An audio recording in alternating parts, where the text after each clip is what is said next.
application, we see a cantilever-type design where the multi-bladed rotor is supported by an upstream stator.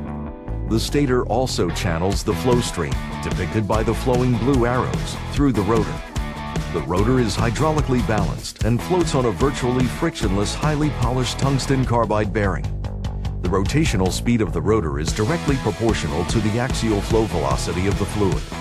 The rotor has a number of equally spaced blades that are made up of a paramagnetic material. A pickup coil is located directly above the rotor and is completely isolated from the fluid. It is constructed of many coils of fine wire that are wound around a permanent magnet. As each blade passes underneath the pickup coil, it passes through the magnetic field. The continual passing of the paramagnetic blades under the coil induces an AC voltage in the coil, which is seen as a sinusoidal wave. The sinusoidal wave is then converted by the preamplifier into a square wave pulse stream, as shown. Since the flow area is constant and the rotor velocity is directly proportional to the flow velocity, each output pulse represents a precise amount of fluid that has passed through the meter. The continuous pulse stream is then transmitted to an electronic counter or flow computer to indicate both instantaneous flow rate and total metered volume. Device capable of measuring mass flow, volume flow, and density in a single instrument. The accuracy of these meters enhances your measurement system by providing more information about the health and state of your process. For many years, flow was measured by volume, which is sensitive to changes in pressure and temperature. This can be a significant drawback, for example, to someone shipping a product to a destination that is hotter or cooler than its origination point. Measuring mass flow yields a more accurate result because the mass of a fluid does not change with pressure or temperature. This is why many users have switched to Coriolis technology to ensure the right amount of product is delivered every time. Unlike Coriolis meters, some flow measurement technologies require moving parts. These parts are susceptible to abrasion, corrosion, or erosion, and require these meters to be frequently cleaned, maintained, and recalibrated, all of which increase their costs of ownership and the potential of mechanical failure. Coriolis flow meters, which have no moving parts, measure mass flow by exerting a force onto the flowing fluid inside its sensor tubes in a direction that is perpendicular to that of the flow. This is usually done by vibrating the tubes at their resonant frequency. When the fluid isn't flowing, the incoming and outgoing sides of the sensor tubes are synchronized with each other. When the fluid is flowing, it resists the perpendicular force produced by the vibration, causing them to twist in proportion to the mass of fluid flowing through the tubes. Sensors are placed on the inlet and the outlet of each tube so that the twist and thus mass flow can be accurately measured. In addition to directly measuring mass flow, a Coriolis meter also measures liquid density. The sensor tubes vibrate at their natural frequency so that when the liquid density changes, the tube frequency does also. The result is a highly accurate, inline liquid density measurement that optimizes productivity and reduces operating costs.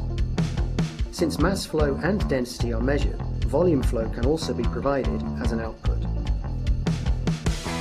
Temperature is also measured by Coriolis meters using an internal resistance temperature detector, or RTD, and is used to compensate for the change in the sensor tube stiffness. It is also used for diagnostics and the calculation of derived variables such as specific gravity, concentration, and percent solids, all of which can be performed within the integral electronics. Coriolis flow meters can accurately measure mass flow, volume flow, density, and temperature. They are used in applications as diverse as hygienic pharmaceutical installations, unmanned oil platform operations, and corrosive liquid production. Coriolis meters are available in a wide range of sizes and can cover flow rates up to 3.2 million kilograms per hour. Coriolis technology can deliver improvements in process control, increased product quality, higher throughput rates, reduced maintenance costs, and improved utilization of raw materials. The measurement is simple, robust, and reliable, and can accurately measure mass flow over an extremely wide... Mathematician and physicist Daniel Bernoulli discovered the direct relationship between the pressure and speed of a fluid flowing in a pipe.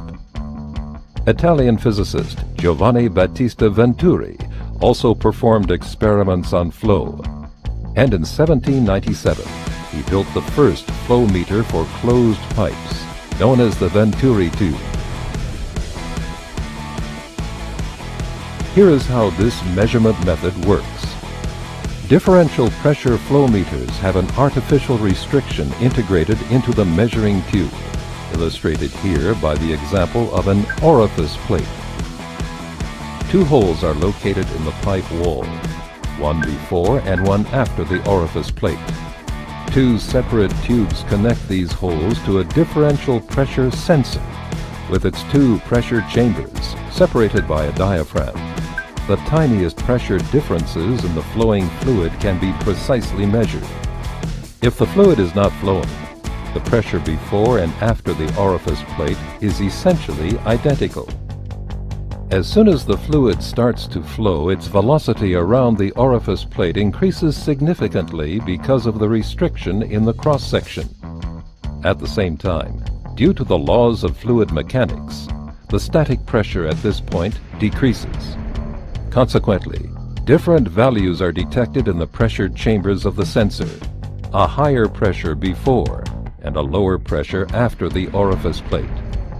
This pressure difference is a direct measure for the flow velocity, and thus the mass and volume flow in the pipe.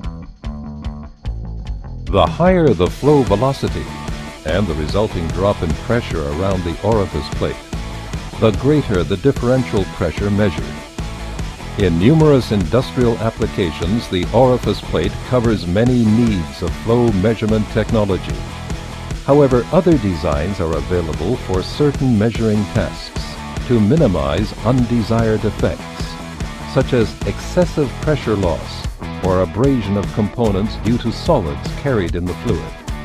This demonstration shows that an abrupt restriction generates severe turbulence in a fluid. Nozzles with a rounded, funnel-like inlet clearly reduce turbulence and thus create less pressure loss. Nozzles are particularly suitable to higher flow velocities or to fluids with abrasive solid particles. Turbulence reduction is even greater with Venturi nozzles. And finally with Venturi tubes, where the restriction is created by longer conical constrictions in the pipe wall. All these designs can be supplied with different restriction diameter sizes, so that the pressure loss and the differential pressure generated can be optimized for the process conditions. Industrial flow measurement using differential pressure has been tried and tested in numerous applications worldwide for about 100 years. With this measuring principle, all liquids, gases, or steam can be measured, even at extremely high process pressures and temperatures. Every differential pressure flow meter manufactured